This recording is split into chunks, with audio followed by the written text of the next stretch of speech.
انعمت علیہم، ان لوگوں کا راستہ جن پر تو نے انعام کیا، غیر المغضوب علیہم ولا الضالین، نہ کہ ان لوگوں کا راستہ جن پر غضب کیا گیا اور نہ ہی بھٹکے ہوئے لوگوں کا راستہ۔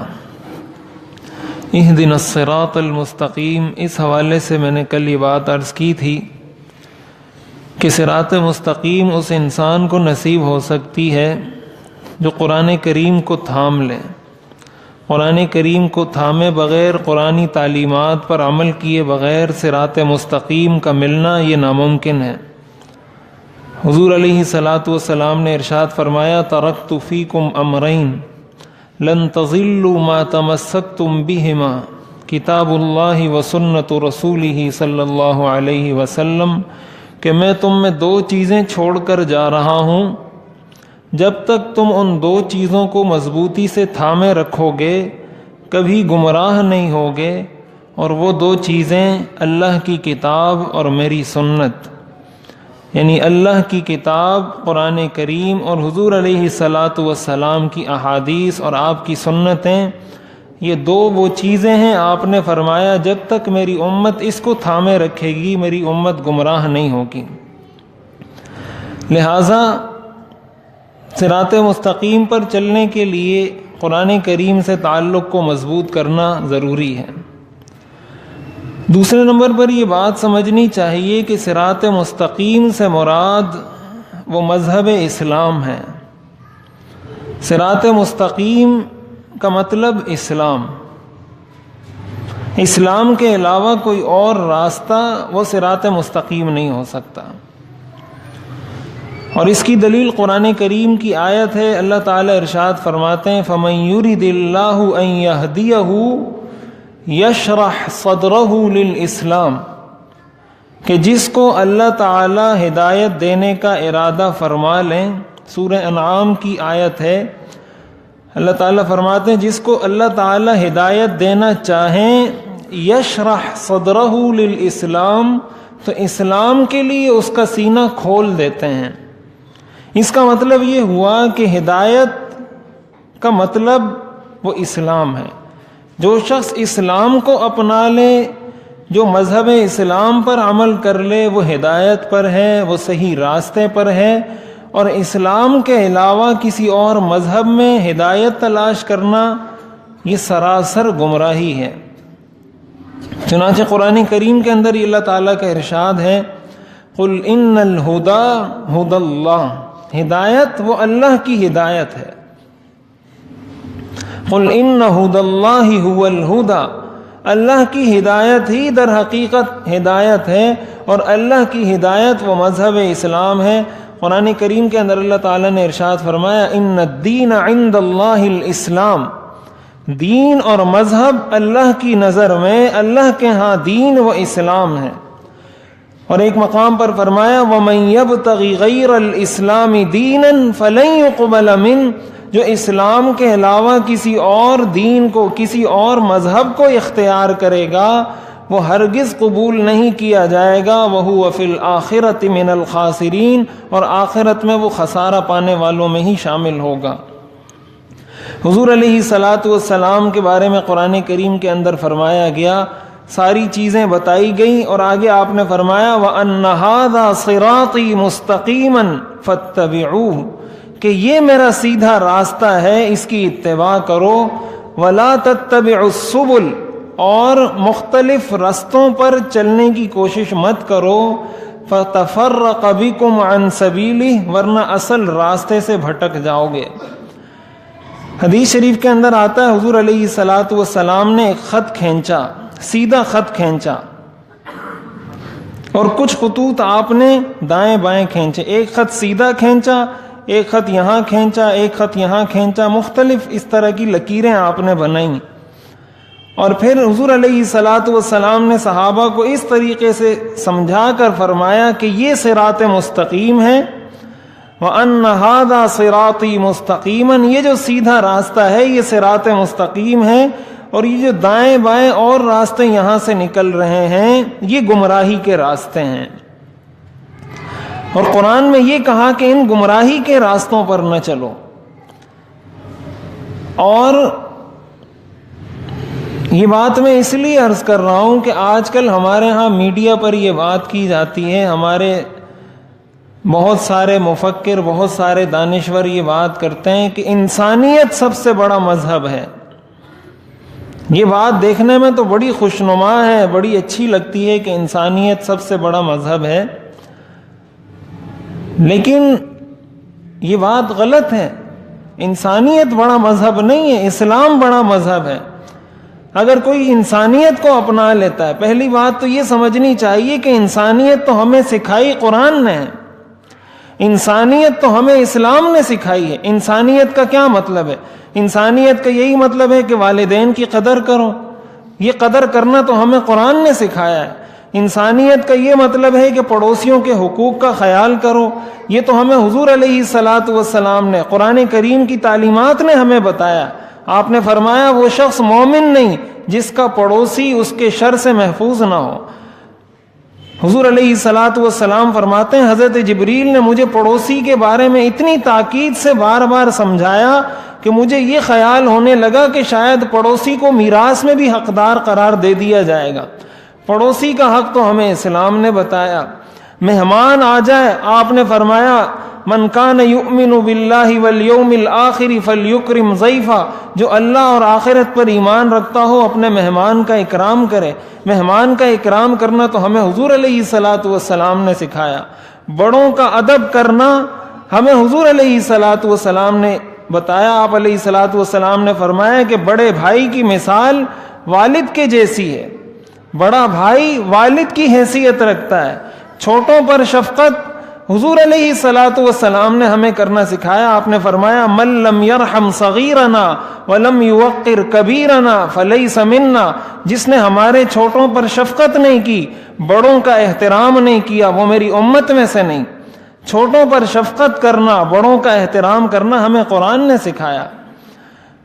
بوڑھوں کا، سفید بال والے کا ادب کرنا ہمیں حدیث میں بتایا۔ آپ نے فرمایا ان من اجلال الرب اکرام ذی الشیب المسلم، کہ اللہ کی تعظیم کے اندر یہ بات داخل ہے کہ کسی سفید بالوں والے کسی بزرگ آدمی کا احترام کرنا در حقیقت اللہ کا احترام کرنا ہے۔ یہ انسانیت تو ہمیں قرآن نے سکھائی، یہ انسانیت تو ہمیں حدیث نے سکھائی۔ اسلام کے آنے سے پہلے تو بچیوں کو زندہ درگور کیا جاتا تھا، بچی کو زندہ حالت میں درگور کر دیا جاتا تھا، ایک ایک شخص 10 بیٹیوں کو زندہ درگور کر دیتا تھا۔ اسلام نے ہمیں آ کر بتایا کہ جس نے اپنی 2 بچیوں کی تربیت کی، اچھی تربیت کی، اچھی جگہ ان کی شادی کی، تو قیامت کے دن جنت میں وہ میرے ساتھ یوں ہوگا جیسے یہ 2 انگلیاں ہیں۔ یہ ہمیں اسلام نے بتایا کہ بچیوں کی اچھی تربیت کرنا انسان کو جہنم میں جانے سے بچانے والا عمل ہے۔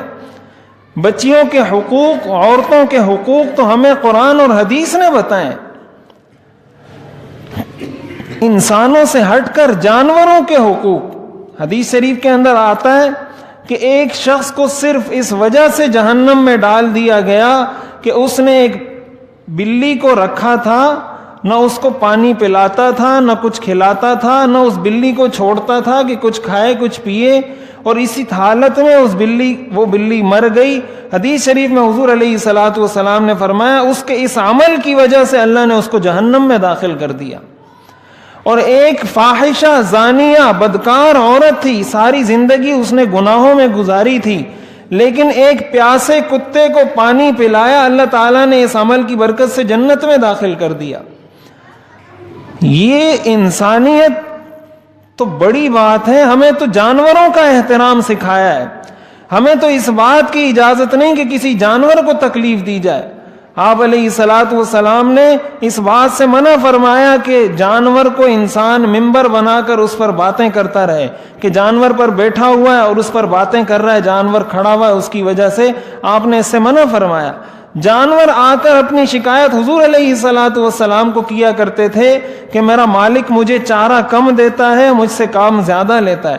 آپ نے فرمایا اپنے جانوروں کو چارہ بھی صحیح کھلایا کرو، کام بھی ان سے اعتدال سے لیا کرو، ان کو راحت کے لیے، آرام کے لیے وقت دیا کرو۔ یہ ساری چیزیں ہمیں اسلام نے سکھائی ہیں، اور یہ تو اسلام کا ایک پہلو ہے، یہ تو اسلام کا ایک گوشہ ہے۔ اسلام کا مذہب اسلام تو بہت وسیع ہے۔ اسلام کے مذہب کے اندر تو معاشرت بھی ہے، اخلاقیات بھی ہے، معاملات بھی ہے، کاروبار بھی ہے، معاشیات بھی ہے، عقائد بھی ہے، عبادات بھی ہے، یہ ساری چیزیں مذہب اسلام کا حصہ ہیں۔ تو یہ جو بعض لوگ یہ نعرہ لگاتے ہیں کہ انسانیت سب سے بڑا مذہب ہے، وہ در حقیقت یہ بات تو ہمیں معلوم ہے کہ انسانیت ہمیں قرآن اور حدیث نے سکھائی، ان کا مقصد در حقیقت اسلام کی نفی کرنا ہوتا ہے۔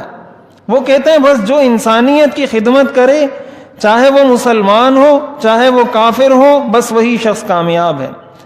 اگر کوئی اس دنیا میں انسانیت کی خدمت کرتا ہے تو اس کا یہ عمل قابل تعریف ہے، اس کا یہ عمل قابل ستائش ہے کہ وہ انسانیت کی خدمت کر رہا ہے۔ اگر وہ کسی کا علاج کر رہا ہے، کسی کے لیے سہارا بن رہا ہے، کسی قسم کی کوئی بھی خدمت کسی انسان کو فراہم کر رہا ہے، بہت اچھا کام کر رہا ہے۔ لیکن اگر وہ شخص مسلمان نہیں ہے تو اس کا یہ عمل اس کو آخرت میں فائدہ نہیں پہنچائے گا۔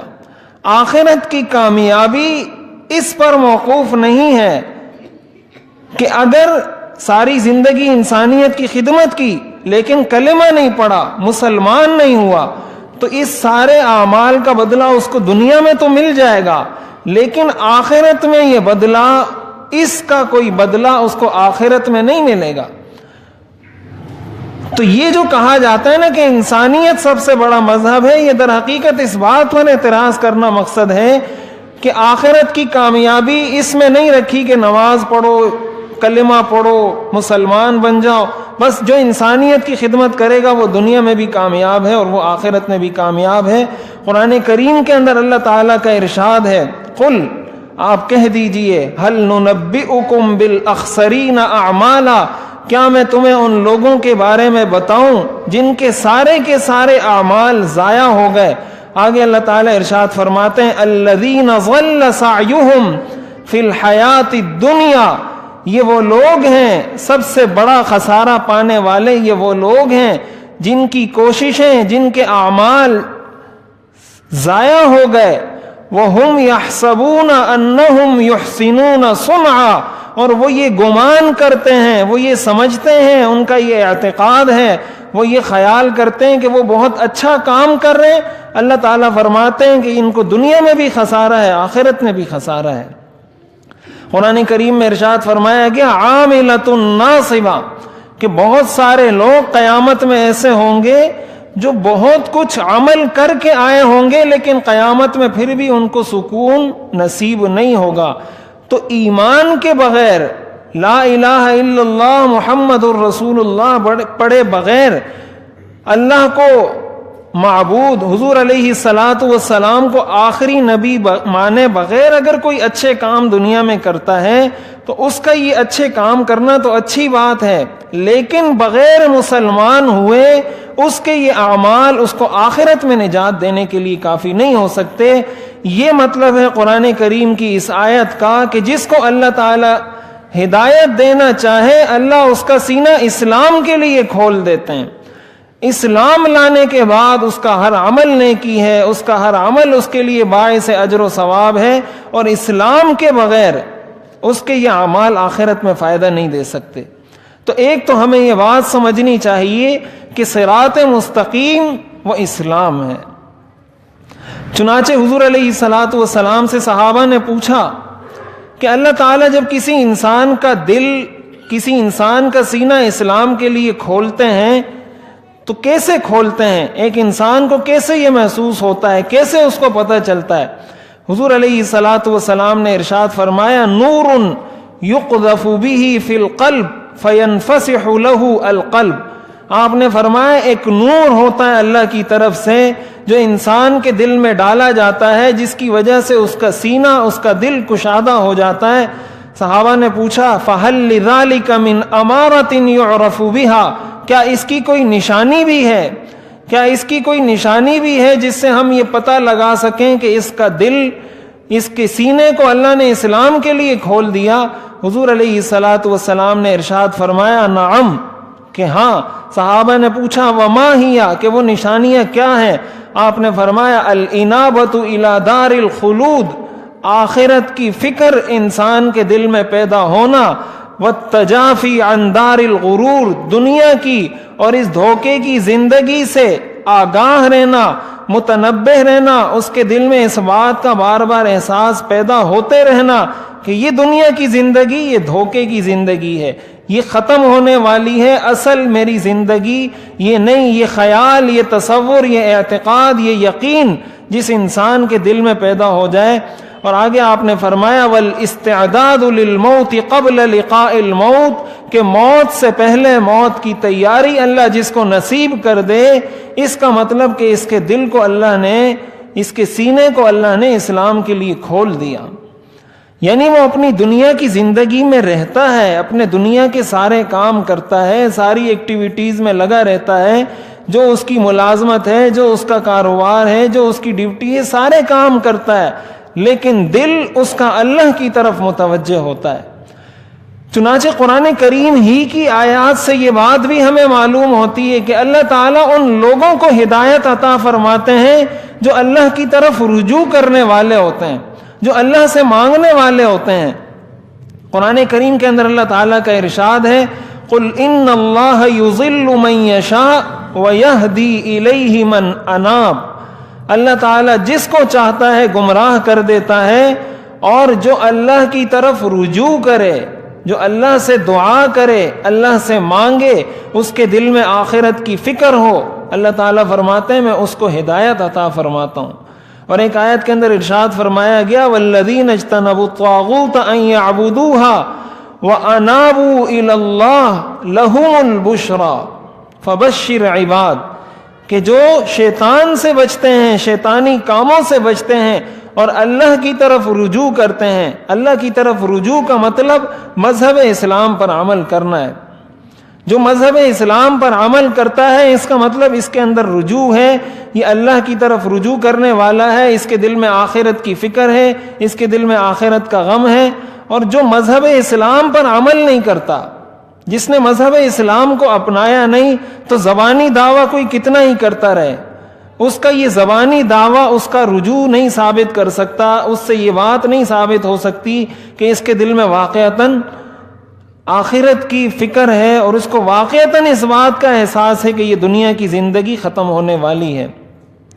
تو ہم جہاں اپنی زبان سے یہ بات کرتے ہیں، زبان سے تو ہر آدمی یہ کہتا ہے کہ 2 دن کی زندگی ہے اور 4 دن کی زندگی ہے اور بس آدھی زندگی تو گزر گئی، کچھ زندگی رہ گئی، کچھ زندگی گزر گئی، لیکن یہ احساس حقیقی معنوں میں اگر ہمارے دل میں پیدا ہو جائے تو پھر انسان کا، اور یہ ایک ایسا احساس ہے جس سے انسان کی تنہائی کی زندگی بھی شریعت کے مطابق ہو جاتی ہے، اس کی محفل کی زندگی بھی شریعت کے مطابق ہو جاتی ہے، اس کی مسجد کی زندگی بھی شریعت کے مطابق ہو جاتی ہے، اور مسجد سے باہر کی زندگی بھی شریعت کے مطابق ہو جاتی ہے، اس لیے کہ یہ احساس تو اسے ہر وقت رہتا ہے۔ قرآن کریم میں اللہ تعالیٰ نے ارشاد فرمایا فَاذْكُرُونِي أَذْكُرْكُمْ، تم مجھے یاد کرو میں تمہیں یاد کروں گا۔ تو ہم اللہ کو کیسے یاد کریں گے؟ ہم اللہ کو اسلام پر عمل کر کے یاد کریں گے، نماز پڑھ کے یاد کریں گے، تلاوت کر کے یاد کریں گے، والدین کا ادب کر کے یاد کریں گے، بڑوں کا احترام کر کے یاد کریں گے، مخلوق کی خدمت کر کے اللہ کو یاد کریں گے، اپنے سارے فرائض واجبات اپنی ذمہ داریاں پوری کر کے اللہ کو یاد کریں گے۔ اذکرکم، اللہ فرماتے ہیں میں تمہیں یاد کروں گا۔ اللہ کا یاد کرنا یہی ہے کہ اللہ انسان کو صراط مستقیم پر چلا دیتے ہیں۔ والذین اہتدوا زادہم ھدی وآتاہم تقواہم، جو ہدایت پر ہو اللہ تعالیٰ ان کی ہدایت کو اور بڑھا دیتے ہیں۔ اور بسا اوقات انسان یہ بھی سمجھتا ہے کہ میں جس راستے پر چل رہا ہوں یہ تو ٹھیک ہے، تو یہ بات بھی ہمیں سمجھنی چاہیے کہ اصل دار و مدار وہ خاتمے کا ہے۔ یہ فکر ہم نے آخر تک کرنی ہے، یہ فکر 1 دن کی 2 دن کی نہیں ہے۔ حضور علیہ الصلوۃ والسلام نے ارشاد فرمایا انما الاعمال بالخواتیم، اعمال کا دار و مدار خاتمے پر ہے، کہ اس شخص کا خاتمہ کیسے ہوا ہے۔ حضرت یعقوب علیہ السلام نے جو اپنے بیٹوں کو نصیحت کی تھی، ایک نصیحت اس میں سے یہ تھی لا تموتن الا وانتم مسلمون، کہ تمہیں موت نہ آئے مگر اس حال میں کہ تم مسلمان ہو۔ اس لیے کہ بسا اوقات ایسا ہوتا ہے، حدیث شریف کے اندر حضور علیہ الصلوۃ والسلام نے ارشاد فرمایا، ان احدکم لیعمل بعمل اہل الجنہ حتی ما یکون بینہ وبین الجنۃ الا ذراع فیسبق علیہ الکتاب فیعمل بعمل اہل النار فیدخلها۔ آپ نے فرمایا کہ انسان اپنی ساری زندگی جنت والے اعمال کرتا رہتا ہے، شریعت کے مطابق ساری زندگی گزارتا ہے، یہاں تک کہ اس کے اور جنت کے درمیان ایک گز کا فاصلہ بچ جاتا ہے۔ آپ نے فرمایا آخر میں وہ کوئی ایسا کام کر جاتا ہے کہ مرتے ساتھ ہی جہنم میں داخل ہو جاتا ہے۔ اور آپ نے فرمایا وَإِنَّ أَحَدَكُمْ لَيَعْمَلُ بِعَمَلِ أَهْلِ النَّارِ حَتَّى مَا يَكُونَ بَيْنَهُ وَبَيْنَ النَّارِ إِلَّا ذِرَاعٌ فَيَسْبِقُ عَلَيْهِ الْكِتَابُ فَيَعْمَلُ بِعَمَلِ أَهْلِ الْجَنَّةِ فَيَدْخُلُهَا۔ اور ایک انسان ساری زندگی جہنمیوں والے اعمال کر رہا ہوتا ہے، یہاں تک کہ اس کے اور جہنم کے بیچ ایک گز کا فاصلہ رہ جاتا ہے، مرتے مرتے کوئی ایسا کام کر جاتا ہے، ایسی کوئی ہدایت اللہ اس کو عطا فرما دیتے ہیں کہ مرتے ساتھ ہی اللہ اس کو جنت میں داخل فرما دیتے ہیں۔ تو کبھی انسان کو اس بات پر گھمنڈ نہیں کرنا چاہیے، تکبر نہیں کرنا چاہیے، غرور نہیں کرنا چاہیے کہ میں تو بڑا ہدایت یافتہ ہوں۔ خصوصاً اگر کوئی دین کی خدمت کر رہا ہے، کسی کو اگر اللہ تعالیٰ نے دین کی خدمت کی توفیق دے دی ہے، اس کے لیے اور خطرے کی بات ہے۔ حضور علیہ الصلوۃ والسلام نے ارشاد فرمایا ان اللہ لیؤید ھذا الدین بالرجل الفاجر، کہ اللہ تعالیٰ اپنے اس دین کی تائید اور حمایت ایک فاسق فاجر آدمی کے ذریعے بھی کروا لیتا ہے۔ کسی کا دینی خدمات میں مصروف ہونا اس بات کی گارنٹی نہیں ہے کہ اس کا خاتمہ ایمان پر ہوگا۔ اصل دار و مدار وہ خاتمے پر ہے، اور خاتمہ انسان کو کب سے صحیح نصیب ہوتا ہے؟ جب انسان اپنی زندگی صحیح گزارے۔ اور یہ چیز بھی حدیث سے ثابت ہے کہ جو ساری زندگی اسلام کے مطابق گزارتا ہے، شریعت کے مطابق گزارتا ہے، اللہ تعالیٰ اس کا خاتمہ بھی ایمان پر فرماتے ہیں۔ ظاہر ہے جو انسان، آپ نے سنا ہوگا بہت سارے واقعات ہم نے سنے ہیں، پڑھے ہیں۔ کوئی اگر بس میں کنڈکٹر تھا تو مرتے مرتے بھی اس کی زبان پر وہی جملے ہوتے ہیں جو وہ بس میں آواز لگا رہا ہوتا ہے، مرتے وقت بھی اس کی زبان سے وہی جملے نکل رہے ہوتے ہیں۔ کوئی گانے زیادہ سنتا تھا تو مرتے وقت بھی اس کی زبان پر گانے ہی ہوتے ہیں۔ انسان اپنی زندگی آپ دیکھیں خواب میں ہمیں وہ چیزیں نظر آتی ہیں جس میں ہماری دن میں انوالومنٹ ہوتی ہے، جس کام میں جس میں ہم زیادہ لگتے ہیں، ہمیں رات کو خواب میں بھی وہی چیزیں نظر آتی ہیں۔ تو انسان کی زندگی جس سرکل میں گزرتی ہے، موت کے وقت، خاتمے کے وقت اس کی زبان پر وہی چیزیں آتی ہیں۔ اور شیطان سب سے زیادہ زور انسان پر اسی وقت لگاتا ہے، سب سے زیادہ زور اس کا سارا زور اس پر ہوتا ہے کہ اب مرتے مرتے کسی طرح اس کو کافر بنا کر مار دو۔ امام رازی رحمت اللہ علیہ کے بارے میں آتا ہے، وہ چونکہ بہت بڑے محقق، بہت بڑے عالم، بہت بڑے مفسر ان کا ایک نام ہے، تفسیر کبیر ان کی مشہور تفسیر قرآن کریم کی، امام رازی رحمت اللہ علیہ کی، ان کے بارے میں کتب میں یہ واقعہ لکھا ہے کہ چونکہ یہ فلسفی تھے، فلسفے میں بہت ماہر تھے، ان کا کسی اللہ والے سے اصلاحی تعلق تھا، لیکن جب ان سے اصلاحی تعلق ہوا تو اس کے نتیجے میں ان کو یہ محسوس ہوا کہ میں نے اتنا سارا مطالعہ کیا ہوا ہے، اتنی ساری چیزیں میں نے پڑھی ہوئی ہیں، ان کے تعلق کی وجہ سے وہ ساری چیزیں میرے سینے سے نکلتی جا رہی ہیں۔ ان کو ایسا محسوس ہوا کہ وہ سارا علم میرا ختم ہوتا جا رہا ہے۔ تو انہوں نے جا کے ان سے عرض کی کہ جب سے میں نے آپ سے اصلاحی تعلق قائم کیا ہے تو مجھے ایسا محسوس ہو رہا ہے کہ میرا سارا علم ختم ہوتا جا رہا ہے۔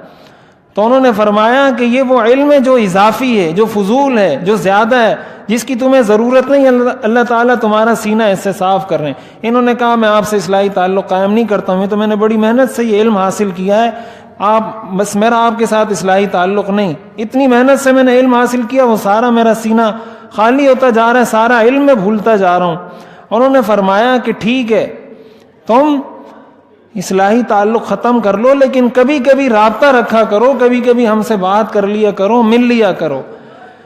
انہوں نے کہا ٹھیک ہے۔ تو ان کے بارے میں آتا ہے کہ جب موت کا وقت آیا، جب نزع کا وقت آیا تو شیطان پہنچ گیا اور کہا کہ تم اللہ کو مانتے ہو؟ انہوں نے کہا میں اللہ کو مانتا ہوں۔ کہا اللہ کو ایک مانتے ہو؟ انہوں نے کہا اللہ کو ایک مانتا ہوں۔ شیطان نے دلائل دینا شروع کیے کہ اللہ ایک نہیں ہے۔ انہوں نے دلائل دینا شروع کیے کہ اللہ تعالیٰ ایک ہے، وحدہ لا شریک لہ ہے۔ شیطان دلائل دیتا جا رہا ہے، یہ جوابات دیتے جا رہے ہیں۔ ان کی موت کا وقت ہے، حتیٰ کہ شیطان نے دلائل دیے ان کو لاجواب کر دیا۔ ان کی نزع کا وقت، اور یہ دلائل پہ دلائل دیتے جا رہے ہیں۔ شیطان ہر دلیل کا جواب دیتا جا رہا ہے، ہر دلیل کا جواب دیتا جا رہا ہے، یہ لاجواب ہو گئے۔ اب یہ پریشان کہ یا اللہ میں نے ساری زندگی شریعت کے مطابق گزاری، ساری زندگی دین کی خدمت کی، قرآن کی خدمت کی، مرتے مرتے یہ شیطان مجھے کفر کی حالت میں مارنا چاہ رہا ہے۔ تو کتب میں یہ واقعہ لکھا ہے کہ اس بزرگ کا چہرہ ان کے سامنے آیا، اور اس بزرگ نے ان سے کہا کہ اس مردود کو کہو کہ میں اللہ کو بغیر دلیل کے ایک مانتا ہوں۔ انہوں نے اپنی زبان سے یہ جملہ کہا کہ میں اللہ کو بغیر دلیل کے ایک مانتا ہوں، تب جا کر شیطان سے جان چھوٹی ان کی۔ تو اس لیے اس بات پر کبھی انسان کو گھمنڈ نہیں ہونا چاہیے کہ میں نے یہ کر لیا، میں نے وہ کر لیا۔ ہر وقت یہ ایک مومن کی صفت ہے، الرجاء بین الرجاء والخوف، امید اور خوف۔ اللہ سے امید بھی ہو کہ اللہ میری مغفرت بھی کر دے گا، اور خوف بھی ہو کہ اگر مجھے جہنم میں ڈال دیا تو بچانے والا کوئی نہیں۔ یہ اس طریقے سے اگر انسان زندگی گزارے، اس کا مطلب یہ ہے کہ اس کا خاتمہ بھی ٹھیک ہوگا۔ تو شریعت پر عمل کرنا، اسلام پر عمل کرنا، قرآن اور حدیث پر عمل کرنا، یہ ہے وہ صراط مستقیم جس کی ہم ہر نماز میں دعا مانگتے ہیں، اہدنا الصراط المستقیم، کہ یا اللہ ہمیں سیدھے راستے کی ہدایت عطا فرما۔ اللہ تعالی حقیقی معنوں میں ہمیں اسلام پر عمل کرنے والا بنا دے۔ ترجمہ کرتے ہیں پھر دعا کریں۔ الحمدللہ رب العالمین، تمام تعریفیں اللہ کے لیے ہیں جو تمام جہانوں کو پالنے والا ہے۔ الرحمن، جو سب پر مہربان ہے۔ الرحیم، نہایت رحم کرنے والا ہے۔ مالک یوم الدین، بدلے کے دن کا مالک ہے۔ ایاک نعبد، ہم تیری ہی عبادت کرتے ہیں۔ وایاک نستعین، اور تجھ ہی سے مدد مانگتے ہیں۔ اہدنا الصراط المستقیم، ہمیں سیدھے راستے کی ہدایت عطا فرما۔ صراط الذین انعمت علیہم، ان لوگوں کا راستہ جن پر تو نے انعام کیا۔ غیر المغضوب علیہم ولا الضالین، نہ کہ ان لوگوں کا راستہ جن پر غضب کیا گیا، اور نہ ہی بھٹکے ہوئے لوگوں کا راستہ۔